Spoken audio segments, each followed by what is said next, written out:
Hello, in this tutorial I'm going to show you how to create and customize your very own iPhone 12 wallpaper in Photoshop. Open up Photoshop and create a new document. Select the elliptical marquee tool, create a new layer. Click and drag holding Shift to create a really big circle. Position said circle vertically and select a color. I'm going to start with a dark blue. Click OK and use a soft feathered brush to brush in said blue. Next, pick a slightly lighter color. I'm going to go with light blue and brush in to create a gradient. Next, I'm going to create a new layer. Again, select the elliptical marquee tool and repeat the process with a slightly smaller circle.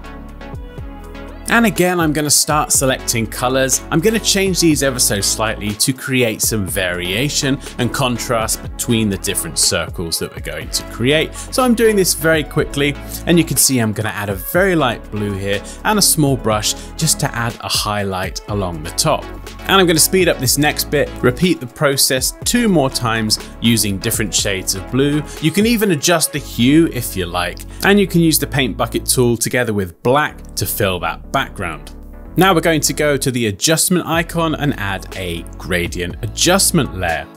Pick any gradient to start with, click OK, and change the blending mode to color. Now we can double click the thumbnail, click on the color picker, and pick from a wide variety of gradients that come with Photoshop, or you can create and customize your own.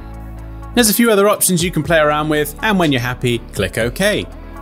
There are also plenty of other adjustment layers like brightness and contrast, and you can use this to fine-tune your design. And we can finish up by selecting all of our layers and converting to a smart object, which then enables us to apply smart filters like this subtle blur here. And there we go, that's how to create the iPhone 12 wallpaper in Photoshop. Remember, if you enjoyed this video, you can subscribe to the channel for more. And as always, take care, and I'll see you next time.